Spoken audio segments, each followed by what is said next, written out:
Hello, world. I'm Neff. And I'm Frequency Girl. And tonight we are joined by a very special guest, Michael Oden, creator of the Embrace and Elysian Fields, here to tell us all about Elysian Fields Remastered and the 9 Realms catalog, coming soon to Indiegogo. Hey, Oden, what's up?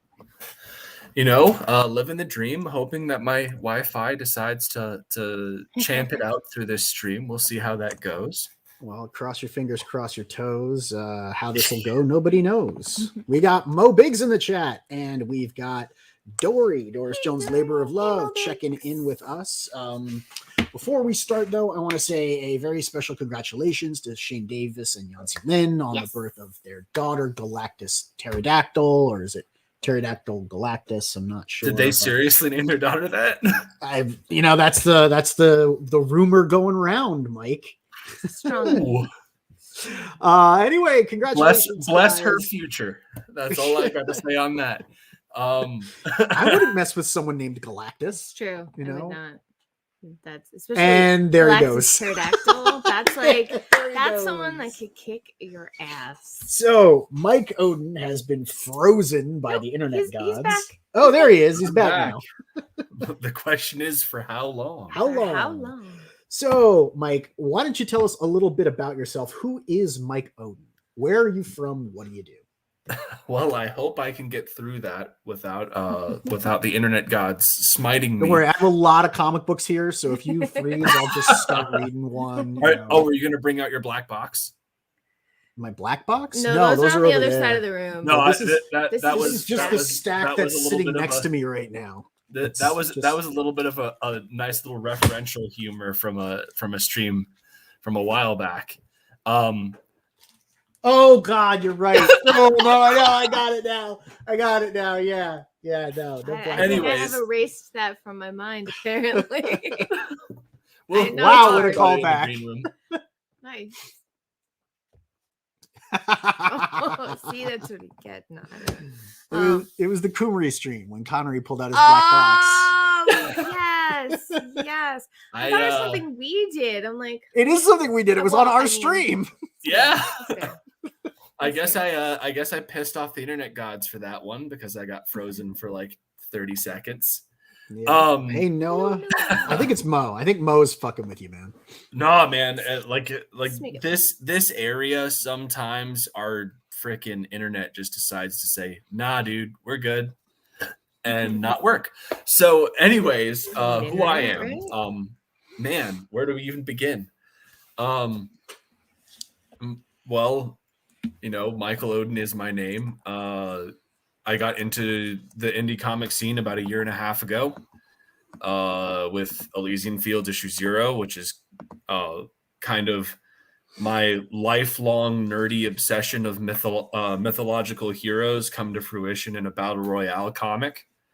And you got a lot of nerdy obsessions. So I do. We'll get to that. I mean, that's how this shit works, right? Like, that's why we're here. Like, everyone, dude, I don't even want to hear it. I came onto the green screen and you're talking about like biomechanics. It's true. It's all relevant though. You know? Yeah. He comes in the back room. He's like, me for my nerdiness, and I come in and Frequency Girl's just like, what does this have to do with anything we're about? It always has something to do. It's biomechanics. I'm looking at the eukaryotic origins of endosymbiosis. So, you know, there, Mr. just got frozen again. This is a good knowledge. Yeah, that should be the thumbnail right there. It's just a close up on that. So yeah. I mean, we'll get into the nerd stuff. You've been creating comics for a year now. Elysian Fields was your first one, issue 0, back in May of 2020, which was really successful. And then you did Pyramid Gambit back in November of 2020. And then you crowdfunded The Embrace this year, back in May, to the tune of $15,000 with 266 backers. You've been quite successful and a busy boy. You've even found time to write some stuff not being published by Nine Realms. Do you ever sleep, is the question. The short answer to that is no. No. In all seriousness, the big thing that allows me to do this is that I work at a job where I sit around and do nothing for 8 hours a day. So, if I'm going to do nothing and get paid for it, I might as well, do something I like doing. So I go and I write scripts. That's a good way of passing the time. I mean, they said, what was it? Einstein worked at the patent office and he contemplated the theory of relativity while mindlessly filing paperwork, and suddenly he turned out to be a genius. Do you think you'll ever, strike a genius moment and write a genius script, or is it just ambition? I'm not going to compare myself to Albert Einstein. I've always been one to kind of shirk away from comparing myself to people that are way smarter than I am. If somebody else wants to make a moment of genius, a genius script, so to speak. You're not going to solve the theory of relativity, although they're proving the Big Bang did not happen from a singularity. So who knows? Einsteinian physics might just get turned on its head. How smart are you now, man? I don't know. No, but as far as scripts are concerned, I just want to have. Mobig says Odin's greatest moment was the genius, greatest moment of genius. I can't read. I shouldn't read these. I just can't read. Odin's greatest moment of genius was designing the dragon logo. I just want to fair what's up, Collision Bob? Real quick, just say hi to Noah and 24 Jim Eyes. Cox. Oh, hey Jim, what's up? Glad Jim's here. My camera lens is actually clean. It's not that. It is just the light that is behind me is super bright. Yeah. Super bright. Because I'm not one of those, like I clean my computer like once a week. I'm a freak like that. And it's a webcam built into my laptop. Hi 24 Eyes, and Aaron said it was a potato can. Yeah, I usually cover the little lens on my computer with a piece of tape or something. So, you're very busy, and recently you also started working on another one of your nerdy passions, the Errand of the Sable Knight, right? Which is your love letter to King Arthur, Arthurian legend, precisely the post-Vulgate Arthuriad and Thomas Mallory's Le Morte d'Arthur. Why are you so fond of classical English literature? I'm fond of classical literature in general. Growing up, my dad read me the Iliad as my bedtime story. So that kind of spurred this love of myth and heroes and what have you. And then when I was in elementary school, the first book that I read outside of like class was Howard Pyle's King Arthur and His Knights. And so I've always had this deep regard and appreciation for myth, for fantasy, and it's worse when he cuts out and it's just his icon because I can't tell when he's not talking. Everything like that. And then, I grew up as this is the night that I'm having. But as Ogden familiar with the concept of co-promotion. Yes, I am familiar with the concept. Man, I am this is fuck. Why?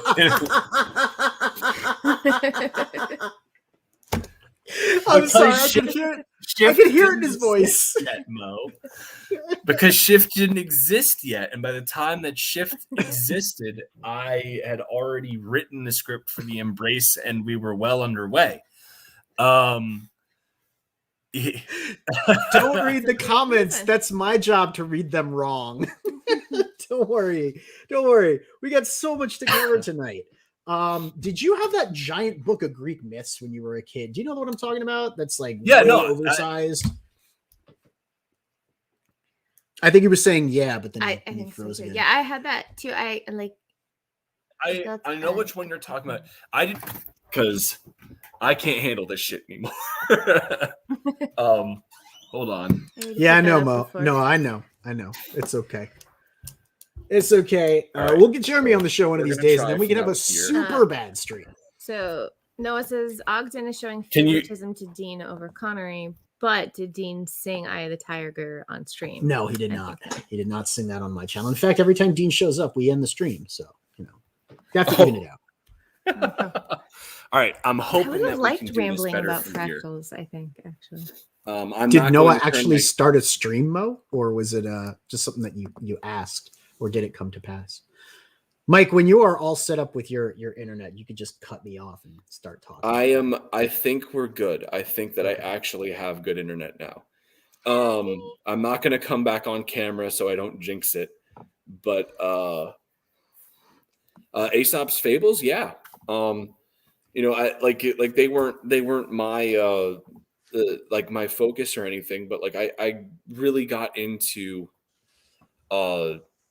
all sorts of stuff. And then, as I said, like I was in the middle of explaining that, since I grew up in the late 90s and early 2000s, and I had two older brothers that were in high school and graduating high school when I was in elementary school, I got into a lot of comic books and stuff like that. And so those two things, they kind of just blended together. Yeah. I mean, I can see it. Do you ever consider other sources of inspiration, from, I guess, mythology? Have you read like the Epic of Gilgamesh, anything else like that? Gilgamesh shows up. Gilgamesh shows up in Elysian Fields. Ooh, that's pretty intense, man. So like that's the whole point. So like, I don't know if I've actually talked much about Elysian Fields on here. You guys brought me on to talk about the Embrace.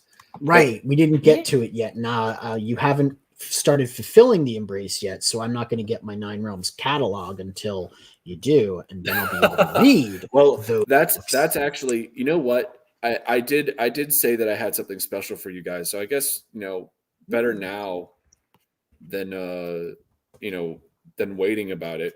But I got this video here today. That I figure, yes, Frequency Girl, you should do it. Add it. Do it and use the new button.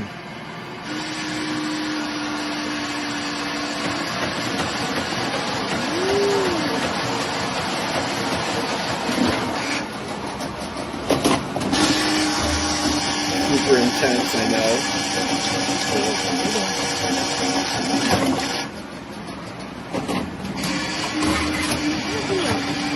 Printed too. That's so cool. Was that the manufacturing process for your comic?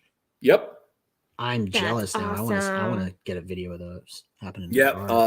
The Hero and Villain Design is a fantastic domestic printer, and they do great work. They're the people that did the 0-issue holofoil.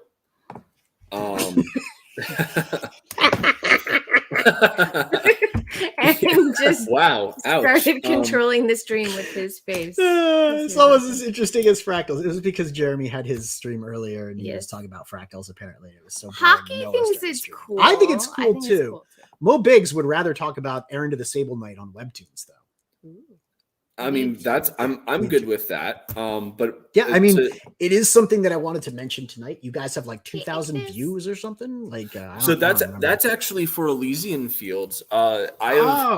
So one of the big things that I'm doing with Nine Realms is Webtoons is this big up and coming platform for digital comics, and one of the ways that I'm trying to expand my community base quicker is by putting content up on Webtoon, because you can't really beat the price of free. So what I do is like, for Elysian Fields, I wait like six months or so before after the book has gotten out to the consumers and everything, and I start uploading I start uploading the book in chapter form, so it's like every 3 pages or so is an update.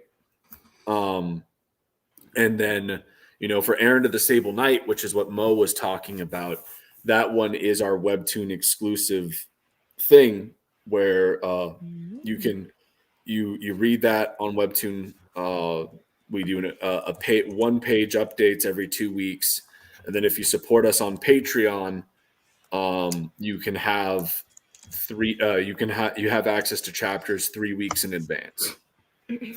That's pretty cool, man. So you can just spoil the story for everyone else. Exactly. You can be that guy, and for only $1. For only $1, I can ruin everyone else's good time. I think I'm going to take you up on it. So we had a couple of people come in while we were laughing at your expense.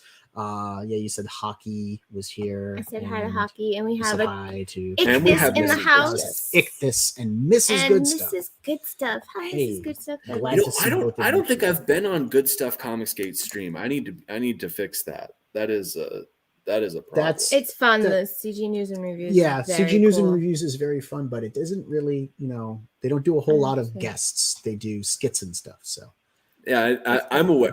I saw their little promo they did for the Embrace. It's fantastic. And I asked for permission to use one of the things that they said on there for promo. Image does great work, man. Jesus Christ. Yes. Mm-hmm. Dory says that she's read all of the episodes on Webtoons. It's contagious because now I can't speak or read either. Episodes. Mo says, what I really like about Errand of the Sable Knight is that the title of the book isn't featured prominently on every page.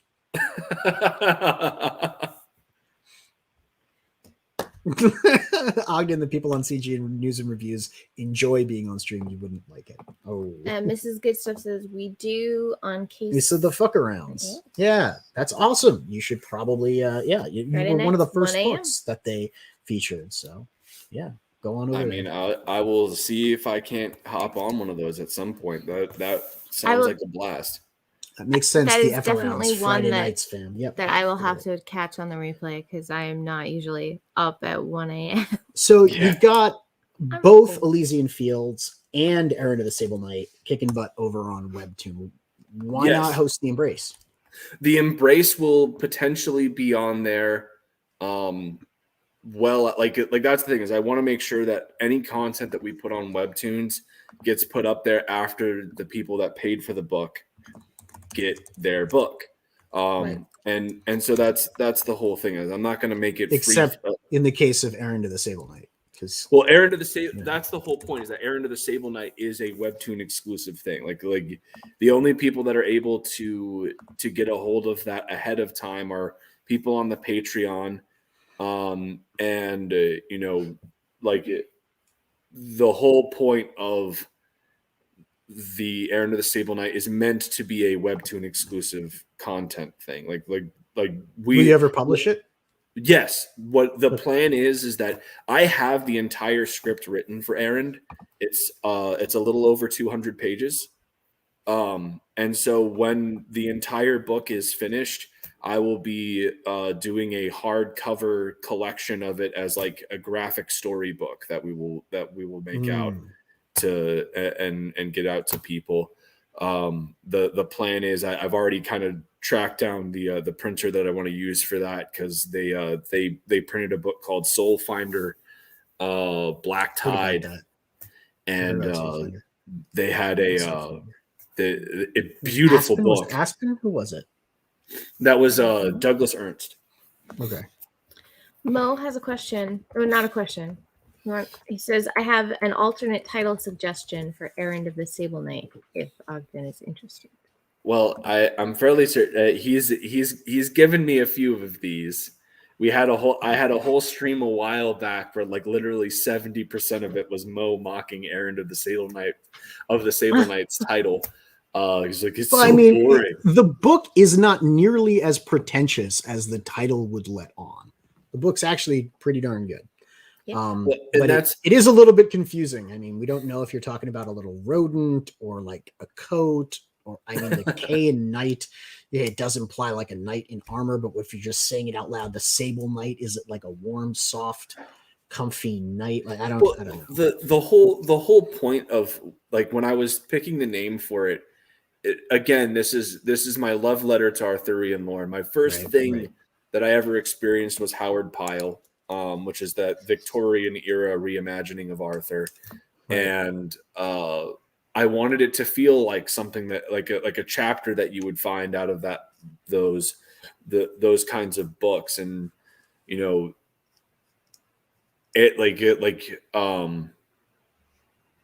I think it's Pyle's that has a few chapters where it's like errand of Sir Gawain and doing and like not the Green Knight, but it was he would be going off to go search for something to bring back to the court of Arthur. And so I wanted it to kind of have that same kind of feel. And that was something that Mo gave me a lot of shit for it. But like that's a pretty good title.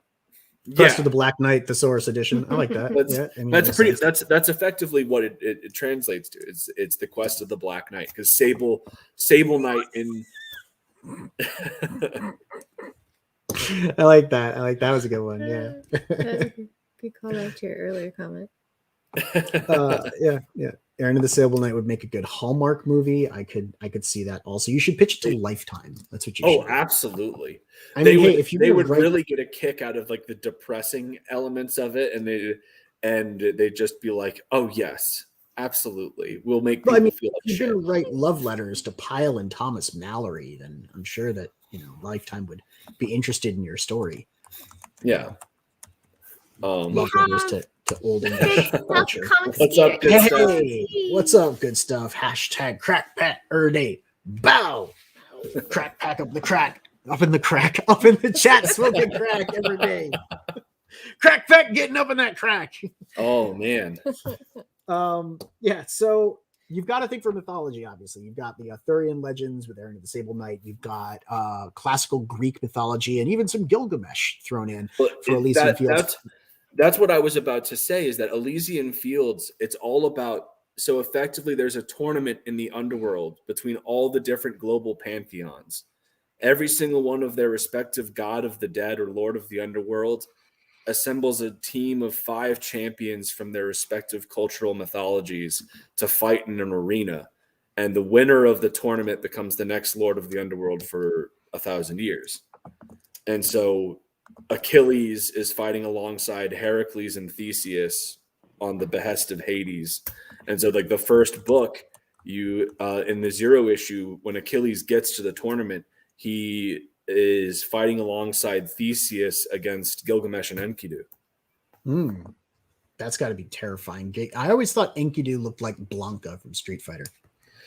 There are so many different interpretations to him. I effectively made him look more Minotaur-esque.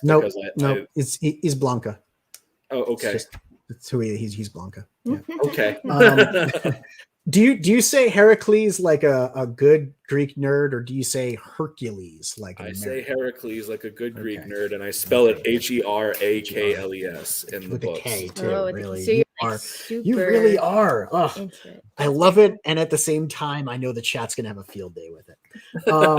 Why don't you tell us more about the world of Elysian Fields then? Because, like I said, I haven't gotten a chance to read it from the catalog. I want to know more about the world that it's set in, and the protagonists, the antagonists, the conflict, that kind of stuff. So sell me on that. Effectively, the whole thing with Elysian Fields is that in the 0 issue, you kind of start off, and it's Achilles' final battle in the Trojan War. He's just defeated Memnon, the king of Ethiopia. He's storming the gates of Troy, and then he gets shot in the Achilles tendon, as per the myth and everything like that. And so the world of Elysian Fields is this world where I bring my mythological know-how together in this battle royale tournament. Growing up, I surrounded myself with equally nerdy and sad individuals where we weren't just arguing about like who would win in a fight between Superman and Batman or anything like that. We were arguing about, well, who would win in a wrestling match between Heracles and Beowulf? Who would win in a fight between Achilles and Gilgamesh? And those are the things that we argued about, and that's where Elysian Fields is birthed from. Is this just silly game played by a bunch of very, very sad, nerdy middle schoolers sitting around a cafeteria table that just never left. Just the three of you, because no one else would sit there. Pretty much. Yeah. After school, sitting on the bleachers, watching all of the people on the sports team doing sports and all the cheerleaders cheering, the three of you sitting there. This is before Yu-Gi-Oh cards, right? Before Pokemans. So you had no other recourse but to sit there and play with your imaginations. Like, which demigod would win if they were all oiled up and wrestling Greek style. I had a Chris Fisk and to B Rose. Yeah, we got Black Rose up in the house. And Mo Biggs wants you to tell us stories of the time you joined a drug cartel and street gang in order to make the villain dialogue in The Embrace so authentic. Dude, did that really happen? No, that did not happen. I did, however, live in Alexandria where the where the book takes place, and I got it was something where I got to see a lot of the underbelly of that community, because I lived in, when you're living effectively as a college kid that left their folks' place and are living with a bunch of roommates, you find the cheap places to live, and the cheap places in Alexandria, they're cheap for a reason. And the whole, I think I talked a little bit about it on the whole story of how I came, the character of Clarence and David kind of came to me as, James O'Barr talks about when he was inspired to do Eric Draven and Shelley because of a newspaper article of a couple getting mugged and murdered over a plastic engagement ring. Well, for me, it was the kid in the park. Yeah, we my ex and I found got a notice on our phone that this kid's body was found in a park right by that we used to walk through all the time, right by the first apartment we lived in together in Alexandria. It is. So you have an incredible knack to make people depressed. I've noticed that. Is that the a central theme to your work? I know it's very emotional. The Embrace was a very emotional book, and it had a lot of deep resonant tones that were very serious, a lot like The Crow. I'm hearing, and from what I'm seeing of Errand of the Sable Knight, it's kind of the same thing. I remember seeing a panel that you showed me, and I was like, bruh, you've got demons. Elysian Fields a lot more lighthearted, right? So tell me more about Elysian Fields. Elysian Fields, it does have I guess what's becoming the staple Michael Oden tortured character dynamic at certain points, but it's far more geared towards, Lee Byron Carver, Kimasabi did a review of the book, and he compared it to like Mortal Kombat meets Conan, right? Like that's effectively what Elysian Fields is at its heart. It takes a lot of notes from like Battle Shonen and everything like that. One of the big things that helped me come to a lot of realizations of how I wanted to make Elysian Fields work was from watching things like Fate Zero, Fate Stay Night, Fate Apocrypha, and it's far more geared towards the action and showcasing these heroes doing badass stuff. Like, when you finally get to see Team Hades fighting side by side, they're fighting legions of Anubites who are riding scarabs like war elephants, and it's badass.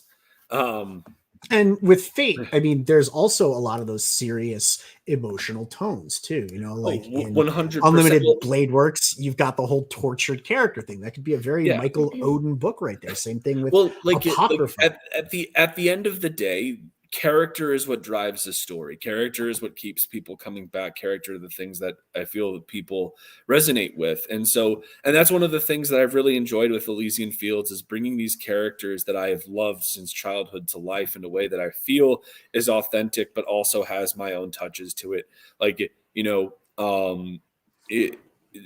Achilles, I don't shy away from the fact that, when you look at Greek mythology, Achilles and Patroclus were lovers.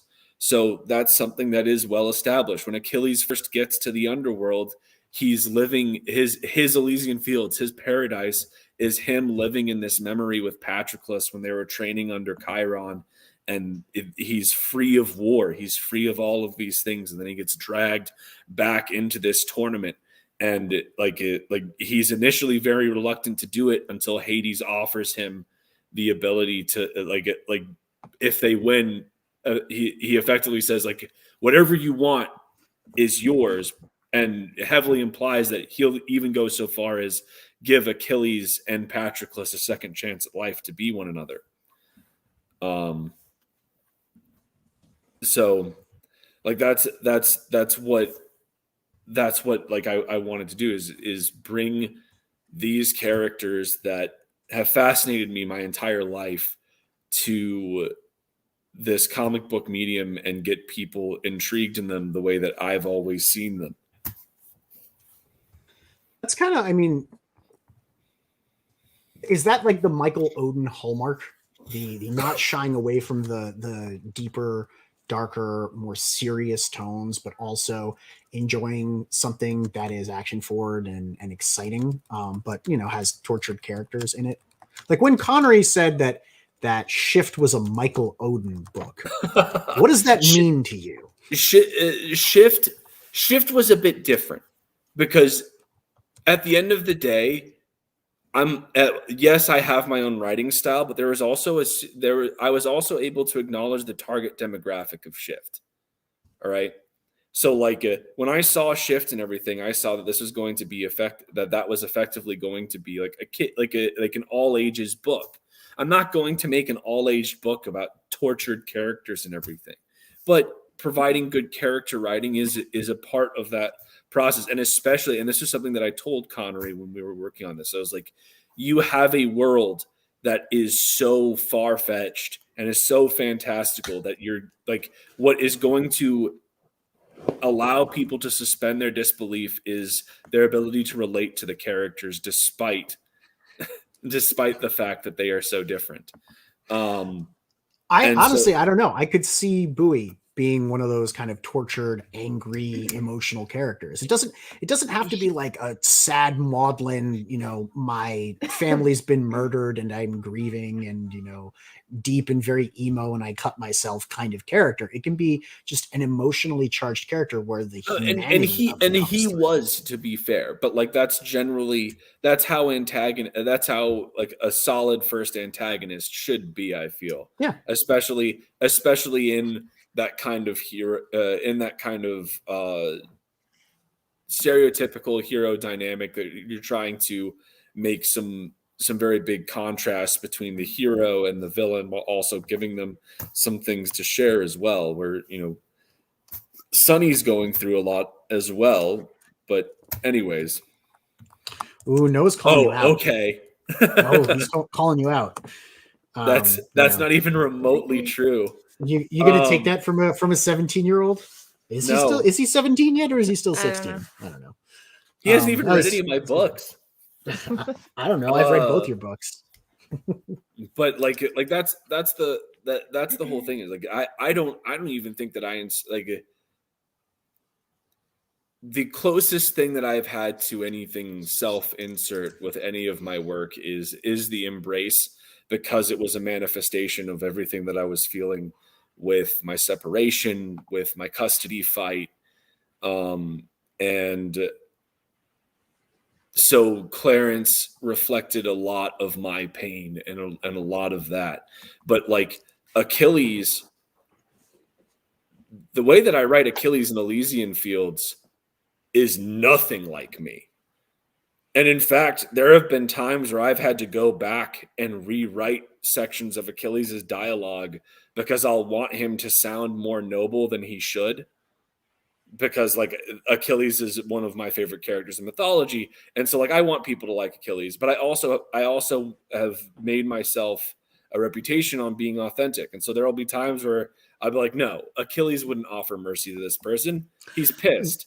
He When should you be think like, about it, when you think about it, right? He was an arrogant warrior who was like probably the best on the field, right? And his lover gets killed during the war, you know, and he blames Hector for killing his boyfriend. So he shows up and beats the ever-living crap out of Hector. They say it was a good fight, sure, but it's we not. both know Like, what really happened. In the Iliad, And then even in the crashes Iliad, him to his chariot and drives him around the city. Hector's body flapping around behind him, just dismembering this dude as he goes, yeah, because he got his boyfriend got killed. yeah, That no, guy that's is not a hero. You know what I mean? That Well, guy like, is a tough like, motherfucker, you have but to- he's not a hero. you have to realize. So like when you look at the Iliad specifically, right, which is the big book of about the Trojan War, the whole point of the Iliad is you open the Iliad and the intro is all about like sing goddess, sing of the rage of Achilles, right? Mhm. The whole point of the Iliad is that rage is a poison, right? Achilles is a Greek hero, but Greek heroes were not only known for their prowess but for their flaws. Their faults. And so, yeah, just so like Achilles' Hercules. fatal flaw. Sorry, Heracles. Apologize. Yeah. Achilles' fatal I wanna flaws find were out pride what and it rage. And so Achilles' rage is like a nuclear weapon, right? You know, when he and Agamemnon get into it over Briseis, Achilles goes to his mother and has Zeus make sure that the Greeks lose every battle. And so he costs the Greeks thousands of men in fatalities throughout the first half of the Iliad. And then, as Neff pointed out, Patroclus dies. Also in serving Achilles' pride and ego. And then Achilles, even though that rage should be turned in towards himself, it gets turned towards Hector, it gets turned towards the Trojans, and he becomes you see Achilles unfurled to the point where he's taking on straight up gods.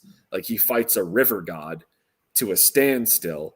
And then he chases Hector around the city of Troy 9 times before a god has to trick Hector into turning around for 5 seconds, and then Achilles kills him in like 2 seconds flat. Like it's not a fight. Did you ever see the movie Troy with Brad Pitt? We don't talk about that. I liked that movie, man. He was good in that movie. I mean, the plot was kind of bleh, but Brad Pitt's fight scenes were fucking dope. Brad Pitt's. This is what I will say that is positive of Troy. The fight scenes of Brad Pitt's Achilles were very good, and Brad Pitt's Achilles was fantastic for the first 45 minutes of that movie. There it is. Yeah. And then they had the whole sequence where he has that talk with Briseis, and you go, no, that's not Achilles. You don't get to be a tragic hero. That's not who. Oh, never mind. Well, I mean, yeah, that's kind of what I did. I was like, oh, look, it's Hollywood. But he is a tragic hero, just in a different way. Like the tragedy of Achilles was, and a lot of people don't realize this, is that Achilles went to Troy between the ages of 12 and 16. He was a fucking kid.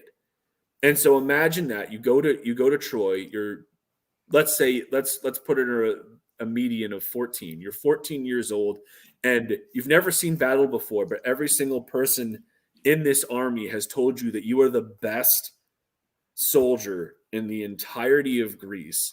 You go there, your killing is like second nature to you, and everyone is constantly rewarding you. Like it's going to mess with your head. It's going to turn you into this arrogant, angry shell. And it's really interesting to see stories like Iphigenia at Aulis at the beginning of the Trojan War, where Achilles very much is this noble hero, to seeing how he is depicted towards the end of the war, where he has fallen from grace. So children and violence are like a common theme for you. You talk about a 14-year-old kid going to war and seeing the horrors and death on the battlefield with Achilles. And then, of course, what happens in the embrace. Once again, it seems like there's like kind of a central theme going on with establishing the Mike Oden brand. So it seems that Noah is a little confused. Uh-huh. He wants to know, what does Troy have to do with Elysian Fields? I mean, the main character of Elysian Fields is Achilles. Right. We never got to the whole like characters and setting and that whole stuff. I don't know.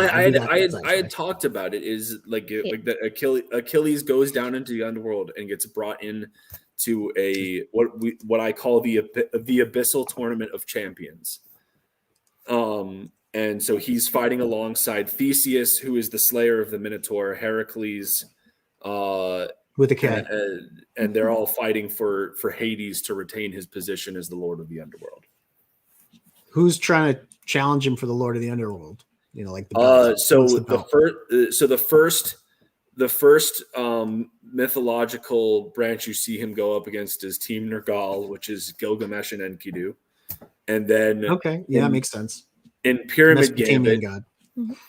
in Pyramid Gambit, you have Osiris is going up against him with his champion Imhotep, and Imhotep traps them in a pyramid, which has puzzles that they have to work through in order to pass. Chris Fisk with the knowledge. Maybe this is from the Pat Benatar School of Philosophy. Hell is for children. No, I went to the same school as Pat Benatar. She didn't learn anything about philosophy. Noah's snapping on you again, saying, so Elysian Field doesn't have original characters? That's a good point. But I'd like to clarify, I did not go to school at the same time as Pat Benatar. I am not that old. Everyone thinks you're old. It's okay. I am old. I'm just not that old. Just own it. It's fine. No. So it's cool that you can take these characters, which are archetypes and public domain, might I add, and use them in your way to tell this cool story. I like the idea of different gods challenging for the throne of the underworld and bringing their champions to fight, and Hades being like, nah, I got my team. Are we ever going to see it like spill out into the world above? Are they ever going to take on like a role on the battlefield? Are you going to be doing Elysian Fields 3 anytime soon? Elysian Fields Pages of the Dead is starting production in January. And that's actually what this campaign is meant to be. Is, I've been doing this for about a year and a half. Cut the expenses of a custody fight drain you. And Noah's got it right there. Love is a battlefield. Yeah.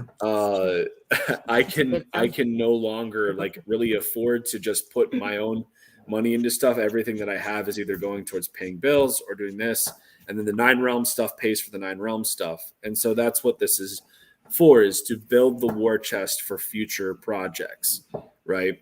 I was going to ask you, what does remastered mean? So when I initially did Elysian Fields, our main artist, Marcelo Oliveira Costa, was handling the line work and the colors. And we got a lot of great feedback on the Zero issue in Pyramid Gambit, but one of the big things that we kept hearing is the colors in here aren't bad, but if you got a dedicated colorist, you could really turn this into something else. And one of the big things that I push with Nine Realms Publishing is all of the feedback that we get, we apply. If I hear something, and my personal rule about it is, if I hear 10 people say the same thing, then it's a change that needs to be made, right? Because that means that there's a commonality here. If 10 random people read your book and they say, hey, I think that you could change this and it would improve it, then that's something that needs to be fixed. And so I had at least 10 people that made that same comment about the color. So I went and I got a new colorist, Avery Ferdinand, And so we remastered the 0 issue first, and we made that available on the Embrace as an add-on for the first 30 days. And then now we're remastering Pyramid Gambit, which is the second book and really the first chapter of Elysian Fields as a story. And so now we have these 3 books, Elysian Fields issue 0, Elysian Fields Pyramid Gambit, and the Embrace, that create a pretty solid basis of a catalog to give people a chance to go in and see what we're about, catch up on any of our books if they've missed any, because we had a massive push with the Embrace. I mean, we went from campaigns that were going that I think, Pyramid Gambit was a little over 8K and 0 issue was almost 9 to a almost 16K campaign with the Embrace. So we had a massive growth. And so what I wanted to do is, now that we have that name established even more, give people that got on the Embrace but didn't necessarily get on Elysian Fields, or even vice versa, a chance to experience all that we have to offer. And we also have a whole bunch of really cool merchandise and everything on there. We have retailer initiatives, because I believe So let me ask you those questions. What can we expect out of the campaign as far as featured tiers like variant covers and merchandise? I got these questions right here. So as far as variant covers are concerned, they're not going to be that many. Like I'm fairly certain that we're just using the main covers from the books for the main tiers, because like having too many tiers on a campaign can be daunting. Not even daunting. It's one of these things where I can't remember who I had seen say this on a stream, but if you have too many tiers available for the audience, it could be overwhelming for the consumer, and they might just be like, I'll come back to this and figure this out later. So like with the fact that we have this whole system going, I didn't really want to overwhelm it. We have very strong covers for each of our books, so I did that. The retailer tiers are something that I'm very excited about, because we've gone through and we split Pyramid Gambit and we split the Embrace into two halves for our retailer editions, so that we can offer the retailers shorter floppies at a less price. And then the other big thing that we're doing with that is we're offering other independent creators the opportunity to purchase ad space to have in those floppy editions. And then those guys that purchase the ad space will also have their ads put together in a PDF to be sent to all of the retailers that purchase retailer tiers, so that they can even contact those independent creators to get their merchandise on their shelves as well. Like it's very much a bridge building between the independent crowdfunding scene and the local comic book stores is the idea.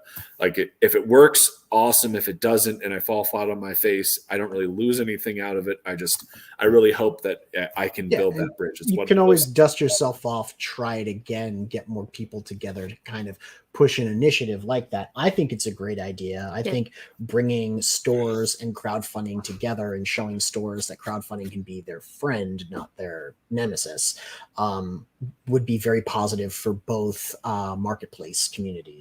Now, Mo is joking here. Yes, that one. He says, has Ogden considered buying the rights to Shift from Comrie and bringing a nuclear hot IP into the Nine Realms stable? But I actually have a follow-up question to that's more authentic. I mean, that is an authentic question, but it's also actually a question. Would you ever consider, I know how you're sort of creating a way for real retailers to involve themselves in your crowdfunding business by creating retailer tiers with smaller floppies that they can sell. You're just essentially making a network that way. Would you ever consider publishing other creators under Nine Realms and actually becoming like a publisher? And in fact, I actually had somebody come to me and tell me that they wanted to bring their book to Nine Realms Publishing a few months ago. I was incredibly humbled. That has been the end game from the start, is to eventually get Nine Realms to a point where we are able to bring on other independent creators, where we are able to help them get off the ground, utilize my resources that I have come into terms with, as far as my networking and everything like that I've built on my own, to help other creators come in. Luke Stone was one of the first people to help me in this industry, and after everything that he did for me, I remember I talked to him, like, I don't know how I could even thank you for all of the help that you've given me. And he just says, there's nothing to thank. A rising tide is good for all ships. The only thing that I ask is that you help the next guy. Yep. And so that's been the mission of Nine Realms since day one, as part of the dream of building this, and as part of honoring a promise to a good friend and a good person. And he is recovering. Godspeed. Yes, he's doing much better. Yes. Very glad to hear that he's up and getting better. So how much do you think, how much time do you think you'd be able to devote to doing that? You're writing your own stuff, you're developing, producing your own stuff, you're working on distribution with your own stuff. Then there's the idea of taking on other people. Would it be a one at a time kind of project, or do you think you'd be able to take on several different people who want to get published? It honestly depends. Like, there are things happening in the background that I can't really talk about, but if those things go the way that I'm hoping for them to, a lot of this could be streamlined, and I could take on multiple projects at once, because I'd have the resources to bring on other people to help with those aspects, so that Nine Realms would actively be able to expand into something much larger than it is now. Than just publishing your stuff. Yeah, exactly. I get what you're saying. I feel that we had to prove ourselves too, though. I mean, you've done it 3 times now. You did the Elysian Fields 0 Pyramid Game, and then the Embrace, and you ate it up on the Embrace, man. You killed it. But that's now proof of concept. Yeah. You know how to do a crowdfunder, you know how to get your book out there, you know how to market it, and how to be successful on a crowdfunding platform. So that's proving yourself. Now that you've established yourself, you can help other people get there too. That's a beautiful thing that I see a couple of other people having, as far as thoughts in the back of their head. How do I bring the next person up with me? How do I create a wake that, other people can sail safely within? And I think the more people that are looking to do that, the more people we can bring up with us. Because I know for me, if I ever took on 1 or 2 more projects, I wouldn't be able to handle a third.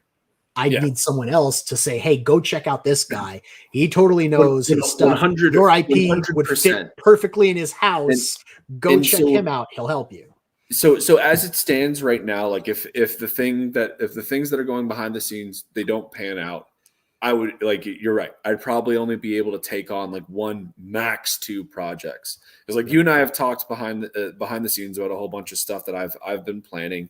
And for Nine Realms, the next year, we're going to be tentatively having a campaign every 3 months. There's a lot of irons in the fire here for the next year, a lot of different things. It's good. When Luke offered those touching words to Oden, he felt so frustrated that the 2 of them were so far apart and communicating through the internet that he named his next book The Embrace. And Zaid says Ogden doesn't pull the emo punches. Man, he hits you right in the feels. That's sure. Oden is not afraid to feel stuff. I do appreciate that. It's funny, and we enjoy making fun of him about it, but I also find it that not a lot of people do it. Not a lot of people admit to feeling shit. So, I like having him around. Just so I can make fun of him. I mean, that's fair. I mean, I grew up with 2 older brothers. So you did a lot of crying. To it. Yeah. And I was in the Army for 6 years. So I was an infantryman. So again, comes with the territory. Right. But so do you have any other words of encouragement or advice? Wait, before that, I have one question. because I don't know if you said it already or if I just missed it. But on your pre-launch page, it says sign up for a secret comic book only for the mailing list.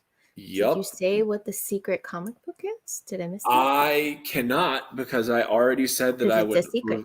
I would reveal it only to the people on the mailing list when we hit 100 Okay. signups, and we are. Well, then not someone's quite going to have to tell me what it is. Well, we signed up. Of course, we're So- already signed up. I was So making a let's- joke. Let's get those signups because I want to know what it is. I'm impatient, so please sign up. Mo, Noah, what comic book do you think it is? What's the super surprise comic book that only people on the sign-up list for Elysian Fields Remastered in the Nine Realms catalog are going to get?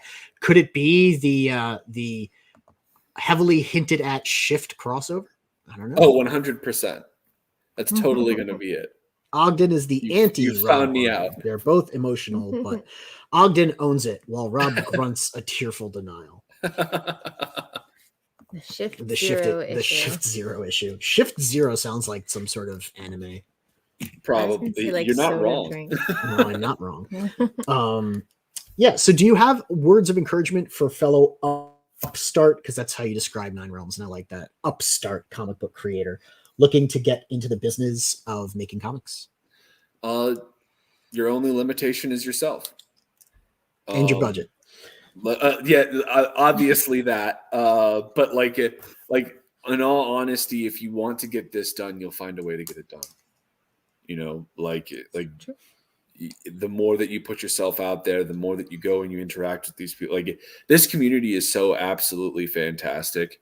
You know, I know that, you know, the chat being the chat, but like, we're all having a good time here. We're all shooting. Yeah, I wouldn't have it any other way. I wouldn't have the Exactly. chat not making fun of me. It'd be boring. Exactly. Yeah. Like, that's how you know things are good. You know, Yeah. Yep.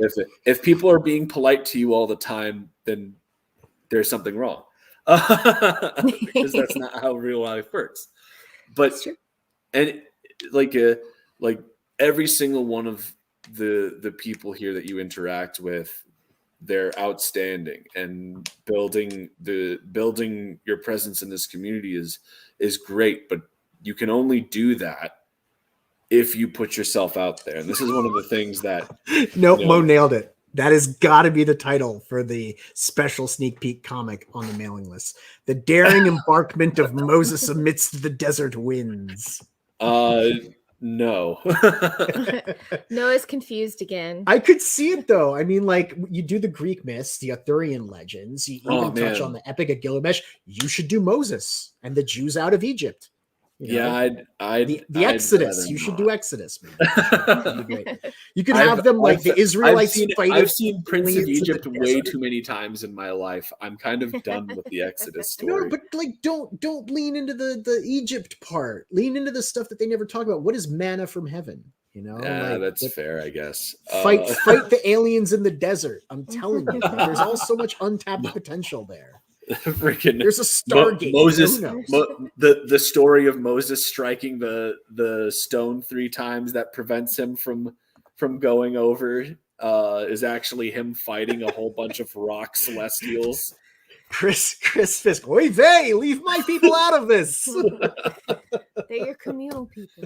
Hey man, I'm right there with you, Chris. I'm bar mitzvahed, so this is At least you're not bat mitzvahed. yeah, fair enough. Mo says, we smoking that manna. Day. Bow. Wow. Yeah, man. That's Moses. Yeah. Moses was just smoking crack in the desert, wandering in I mean, circles. That explains the 40-year commute. So Right? It seemed like 40 years. You know, it was time crystals. We'll get Jeremy in here to talk about fractals. Yeah, the Akasha bush. That sounds that sounds a little bit dirty, man. Like a chick named Akasha. Yeah, like, you know, I know what the yeah, okay, never mind. I had a momentary mental, momentary. It's like persistent with me, mental breakdown. Often do Mo's idea, let it be written. So let it be done. Let it be done. On Yeah, earth as it right. is in heaven, as above, so below. You know, we have Oh All goodness. right, man. Is there anything you want to say to people out there? We're going to stick all the information, including your Patreon, in the Yeah, it's the description. only thing I don't have. I Because forgot you to need put it more on. people on that Patreon. And I really encourage everybody. Look, it's just $1. Get in there so you can get all the stuff early and spoil the surprises for everyone else. On I the mean, internet. a It's dollar gets too good not to miss. $1 gets you like all of the webtoon content, all of the Aaron the Stable Knight content 3 weeks early. You get access to sneak peeks at Nine Realms projects, and we have a pretty solid tier list on that Patreon. I think for $15 a month, you get a sketch card from me every month. I hit you up, I ask you what you want for your sketch card, I draw it, I mail it to you. We only have one person on that tier right now, but I've made sure that guy's gotten his sketch card every month. Nice. Sometimes even two, because I was late 1 month past like I do it like the day that it tells me on Patreon, like, hey, this guy's month time comes up. I go and I do the sketch card. So yeah. Make sure that you guys come check us out. Thank you guys for having me on. Absolutely, Yeah, bro. of course. And- It's always fun to talk to you Yeah. and to joke around and talk about the awesome projects that you're involved in. Yeah, man, and we have a lot of stuff coming, and I'm really excited to come back. I'm sorry that I know that people have been joking about it in the chat.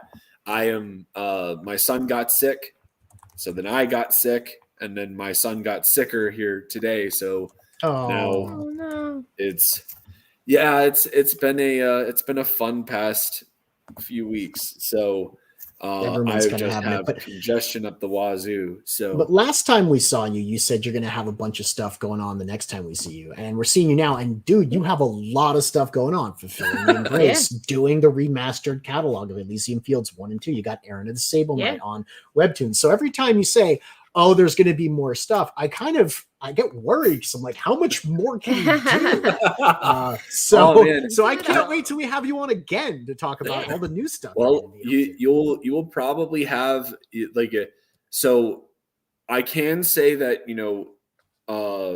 I've been working. I did a script for Genuine Comics for American Bliss that I'm doing a 5-issue miniseries with them for American Bliss. That's going to be a blast. Eric Hodson is doing the art on that.